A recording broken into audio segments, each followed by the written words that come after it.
Olá, olá, coders do canal, estamos aqui para mais um episódio do nosso curso de Programação Orientada a Objetos com a linguagem Java. Esse é o 11º episódio da terceira temporada. Estamos falando sobre polimorfismo, essa é a parte número 2. Não deixe de ver esse episódio logo após a vinheta do canal.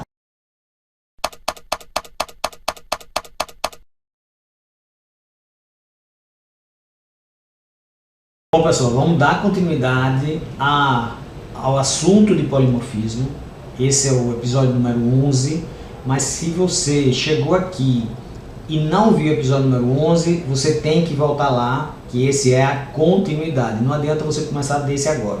Volte lá, veja o episódio número 11, depois você dá continuidade aqui, porque é um episódio realmente duplo, não, triplo. Temos mais um depois desse.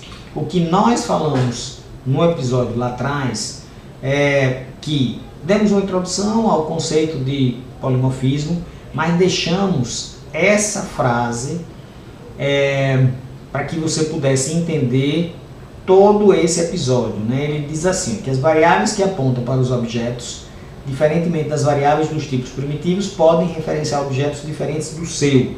E aí eu trouxe aqui agora uma coisa diferente do que a gente viu lá, que é um application, um método main, onde eu tenho cinco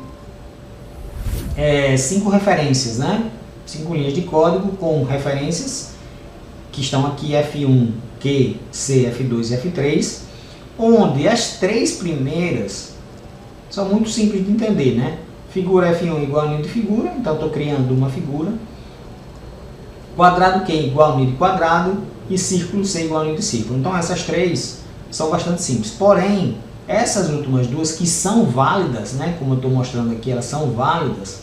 Eu tenho assim, ó, figura F2 igual a nível de quadrado e figura F3 igual a nível de círculo. Então eu tenho, digamos, uma coisa nova na orientação a objetos. Não é nada do que a gente viu até agora em termos de curso, né? Todas as temporadas anteriores, inclusive essa, não vimos nada disso. Essa é a primeira vez que a gente está vendo isso. Uma instância que é de um tipo, criando um objeto que é de outro. É isso que nós vamos falar. Então vamos analisar essa daqui. Figura F3 igual a nível de círculo. Figura F3 igual a nível de círculo. Então eu fiz uma representação gráfica e coloquei, vamos chamar isso aqui de opção 1 e vamos chamar essa de opção 2. A pergunta é, a qual dessas opções você diria que é a correta quando você lê isso aqui? A opção 1 ou a opção 2? Ou seja, F3 aponta para uma figura ou F3 aponta para um círculo? É isso que eu gostaria que vocês entendessem, e esse é o conceito fundamental do polimorfismo. Aqui, essa declaração, ou seja, essa linha de código, é essa opção 1 ou é essa opção 2? Ou seja, quem ele está referenciando. E aí eu botei isso aqui como sendo figura, uma nuvem, mas como se fosse assim uma coisa genérica. O círculo é que tem uma coisa um pouquinho mais concreta. Mas como é que ele graficamente, qual das duas seria? Aí a resposta, né, que muita gente não vai dar, é que das duas formas. Ou seja, você pensa, quando você olhar para essa declaração, você não vai pensar assim ou assim. Você vai pensar das duas formas. Ou seja, você vai pensar assim e assim. É isso que a gente chama de polimorfismo. Vamos lá. Em tempo de compilação, o vínculo de F3 é com a classe figura. Então, quando você está escrevendo o seu código, quando você está lá no Visual Studio Code digitando, a ligação de F3 é com a classe figura. Ok? Então, importante que você entenda isso. Em tempo de compilação, quando você estiver escrevendo, F3 se referencia com figura. Porém, em tempo de execução, ou seja, quando você bota para executar, a ligação de F3 é com o objeto círculo. Então não é que F3 se transformou de um objeto em outro. F3 ele pode referenciar uma figura e pode referenciar um círculo. É isso que é o polimorfismo dentro da orientação a objetos. E se você consegue entender isso, digamos, mais de 80% do seu caminho andado para você entender o polimorfismo na orientação a objetos. Aí, se você está se perguntando como é que isso é possível, dele fazer essas duas ligações, né, tanto com figura quanto com círculo, você tem que pensar no seguinte: todo círculo é uma figura. Não é toda figura não é um círculo, né? Às vezes a gente até pensa assim, né? Mas não. Todo círculo é uma figura por herança. Ou seja, quando você disse que círculo herdava de figura, tenha certeza que círculo é uma figura.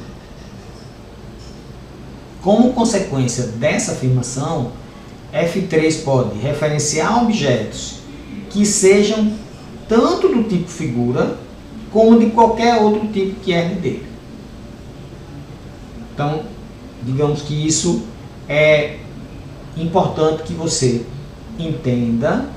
Se você não entendeu, volte um pouco no vídeo, passe de novo. Se você ainda continuar com dúvida, deixe aí o seu recado, né? Bote um comentário que eu respondo assim que for possível, mas não deixe isso passar batido.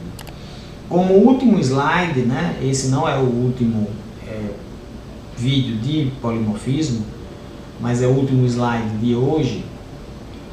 O que eu coloquei aqui normalmente como a gente pensa normalmente um pouco diferente do que tem essa representação. Normalmente a gente pensa uma figura como sendo uma coisa maior e o círculo como sendo uma coisa menor. É exatamente o contrário, pessoal. O círculo é uma figura, ou seja, tem tudo que a figura tem, mas ele tem mais coisas.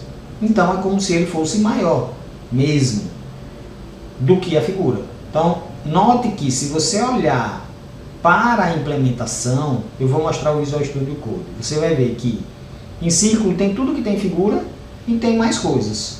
Então é dessa forma que você tem que pensar. Então quando você tem alguém aqui referenciando uma figura, não tem problema ele conseguir também referenciar um círculo. Por quê? Porque todo círculo é uma figura. Ó, vamos dar uma olhada nisso no Visual Studio Code, ó. Eu tenho isso aqui em figuras.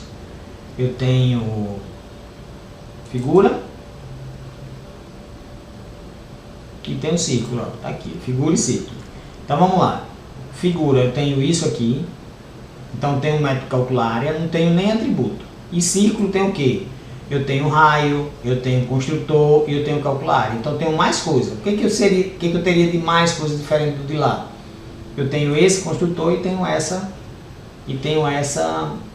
esse atributo. Poderia ter outros métodos? Poderia. Se eu fizer métodos aqui em figura, eu fizer um método nada aqui, por exemplo, eu aqui só para a gente pensar um pouquinho. Eu fiz esse método nada. Aí você vai dizer, então agora a figura tem mais coisa do que círculo, não é? Não, por quê? Porque por herança nada veio para cá. Então círculo é sempre maior. Mesmo que figura cresça, círculo vai ser sempre maior. Então essa representação que está aqui, você tem que ter ela sempre na cabeça para que você possa entender como funciona bem o polimorfismo. É isso, pessoal. Espero que vocês tenham entendido esse vídeo. Se você não entendeu, você pode voltar para o episódio anterior, assista o episódio anterior, assista esse novamente. E não tenha dúvida que o próximo também é uma complementação disso aqui, dando mais exemplos de polimorfismo. Não deixe de ver esse próximo episódio. Se você gostou, dê um like no nosso vídeo e a gente se vê logo mais.